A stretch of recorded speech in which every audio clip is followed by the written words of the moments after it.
Well, welcome back to the Enterprise Fleet Summit, everyone. This is Alan Adler, the Midwest Bureau Chief for FreightWaves. I'm here with Sam Arons, who is the Vice President of Business Development at Gage Zero. Sam has a career really that spans clean energy, technology, and transportation. Um, Before this current position, which he'd been in about 7 months or so, he briefly led the terawatt EVs charging efforts, and that's another company that, quite honestly, is probably a competitor today. Also was director of sustainability at Lyft, where he led the ride-sharing company to commit to 100% electric vehicles by 2030. And prior to that, he spent 10 years at Google, where he mapped Google's carbon footprint and led the program that helped negotiate renewable energy purchases for Google's achievement of 100% renewable energy by 2017. Sam, that's quite an accomplishment list so far. I didn't even get into education. I'm not going to do that. But you were, like magna cum laude. I was impressed. Anyway, welcome to FreightWaves and welcome to the Enterprise Fleet Summit. Thank you. It's great to be here, and I'm excited to join the summit today. Yeah, well, we don't have a ton of time, but I think your area that you're working in now, and especially as truly a startup in a space that is growing very quickly, that is servicing the needs that most fleets are pretty much keen to now that they need in terms of electrification and the transition to electrification. Although very few of them have big operations dedicated to this, so that's obviously opens some opportunity for you. But, just in this area, the competition for end-to-end truck charging as a service, and you can, I guess, put any word you want in front of as a service here. But, I guess the question I'd have to ask you out front is how Gage Zero will distinguish itself in working with fleet customers. Yes, it's a great question. So just to give a brief introduction, Gage Zero is a developer and operator of large-scale charging depots for fleets of trucks. We also provide vehicle leasing and financing as well, so a complete turnkey solution focused in numerous states around the country. And the way that we're distinguishing ourselves, I think, is through several means. So first and foremost, we have a commitment to $300 million of capital with our financial partner. That's not, importantly, I think, venture money. So it's a little bit more cost effective than what might otherwise be available. So that helps us keep our costs low. We are women founded and women led. And we importantly can get sites up and running quickly. I know that we'll probably get into this a bit later, but utility timelines can be very lengthy. We have ways to speed that up in certain cases to get you and your fleet electrifying quickly and cost effectively. Now, you've worked, as I mentioned briefly, at Terawatt, which is a direct competitor. They have a bit of a head start, I guess, in acquiring land and building on a charging network. But Gage Zero, you're focusing on drayage, which is an area that, of course, is an early adopter because of regulations, especially in California. I'm not sure about the East Coast and some of the other ports, but the big ports, LA and Long Beach, are absolutely all in on this. There's also some competitors there like Watt EV and Foreign Mobility. Are you counting on this addressable total market being big enough for multiple competitors? Yeah, I think it's important to kind of take a step back and just think about how big this problem is that we're all trying to solve. And if you look at some reports by folks like PwC or McKinsey, I mean, the rough number people are talking about is like $100 billion of investment in charging infrastructure that's needed over the next 10 to 20 years. That's, at least that amount. So, if you just count up the amount of dollars committed to folks like us and the other people on the market, we're well short of $100 billion. Maybe it's a few $1 billion so far. So I think there's ample room for all of us to be doing this. And, quite frankly, I think in a way, the more the merrier. We're all kind of cheering ourselves on. I think competition is healthy. We're all kind of, doing our best and making each other do more, go faster and better, stronger than we would otherwise. It's going to be interesting to see how it all shakes out. But I think we're well poised to take a pretty good chunk of this market and build it out quickly and help fleets electrify as needed to reduce the pollution that we're all trying to eliminate. Yeah, and your own CEO said that I think told the Wall Street Journal that less than 1% of this build out for truck charging is actually done, and I was kind of surprised by that low number because we hear about new things like what Sider's put in El Monte the charging for 32 trucks at a time, and you've got the NFI project in Ontario that's coming and things like that. So it's like, well, gosh, it seems like we're doing fine, but maybe not. Maybe we're not doing so fine. So let me ask you. Those are both heavily incentivized projects, the ones that I just mentioned. How important are the incentives, for both electric trucks and infrastructure? And how long will they be part of the picture? Well, when I think about this question, I think about TCO, which of course stands for total cost of ownership. And that's the metric that we really think is the right thing to be thinking about, for an operator.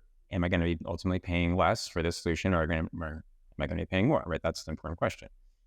We've done some private research internally with a firm that we contracted with to look at this question. And we found that actually in California right now, which is of course the state that has the most generous incentives available and the most numerous incentives available, that the TCO ranges from something like 15 to 20% better for electric trucks already today.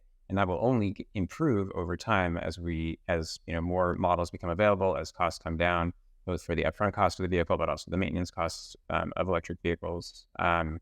So that's exciting, and I think speaks volumes to, where this industry is going. If anything, we need to sprint just to keep up with where the market needs to get to. And it's encouraging to see, some of these projects you mentioned that are already getting built out. And a lot of those are in California. And I'll just say, we, of course, are in California like everyone else, but we're also making a point to be developing projects in other states like Texas, Colorado, Washington State, New York, and New Jersey, just to name, a couple that we're starting with. But we need to do this everywhere. And even in a state like Texas, for example, which doesn't have, nearly as many incentives as California does, we are seeing that, today the TCO is roughly even with a diesel truck, but over the next, 10 years, that's going to really come down quite dramatically. And so the time to get started is now, because we have to build the charging infrastructure that will allow fleets to adopt this, because a fleet's not going to adopt EVs if they don't have a charging solution. Right, absolutely. And I want to clarify, though, I want to make sure that I understand. When you talk about parity or TCO parity, are you speaking, and I've seen, at medium duty, class 4, class 5, that sort of truck is probably on par at this point. But when we get up to, class 8, that's a big lift in terms of purchasing a vehicle. And one of the things that you all have talked about is leasing trucks, and then I presume making them available, kind of a truck as a service activity. Maybe you can explain kind of what your thinking is there, and how you're treating these assets, I guess. Yeah, well, that's a good point, right? I mean, TCO is one thing and upfront cost is another thing, right? And they're obviously related to each other, but they're not the same thing. And even if TCO is going to be more cost effective for you over the lifetime of that vehicle, whether that's 10 years or whatever the number is, what also really matters is how much do you have to pay for it up front. And that can be a barrier for fleet adoption of electric trucks, because as you say, the price can come in at 2x, 3x the cost of a diesel truck today. So how do we deal with that? It's sort of a conundrum, right? Because you can see the other side of the rainbow, but how do you get there? Well, that's what we're offering. We provide sort of a full turnkey set of solutions, which include the charging site, the charging infrastructure, the energy management, the incentive and grant management, right? All these complexities and all these challenges that, frankly, fleets just don't want to deal with, and they don't have to, and they shouldn't. And that's why we're here. And part of that is offering vehicles for lease or offering vehicle financing, so that you don't have to go out and spend, your hard-earned capital, which frankly you need for other things like the vehicles, like your warehouses, like your, all the other things that you need to be doing with that capital. So we can kind of take that out of the equation for you and just provide that. And then with our innovative pricing plans, like pay as you go, per mile perhaps, we can do rollovers of kind of like a cell phone plan, right? You have a certain number of minutes, you roll it over next month, you don't use it. So we have some kind of innovative ways to help you grow your fleet electrification flexibly and without upfront costs, so that you can just focus on what you're doing with your business and kind of leave the headaches to us. Right. Well, and I think the end-to-end thing, and you already answered the next question I had, which was, how do you collect for this? People are going to have to pay you either monthly or something, kind of a fee, for service, I guess. And, I'll switch then over to this idea of where your expertise comes from. You guys know the real estate business, the development, especially around data centers and things like that. How comparable and how familiar does that make this work that you're doing now in terms of finding sites that perhaps already have a good amount of power coming to them and things like that? Yeah, that's the challenge. And, basically, kind of as it suggests, you need to find the perfect nexus of a good location from a kind of trucking route perspective, right? You don't want to be miles and miles away from the interstate exit. It's got to be close, it's got to be convenient. You don't want to have to go too far out of your way. But you also need to find a place that has a pretty decent amount of power that's available now and a clear path towards a much larger amount of power available, a couple of years down the road as this industry grows, right? And more fleets electrify, that site has to be able to expand and accommodate even more trucks.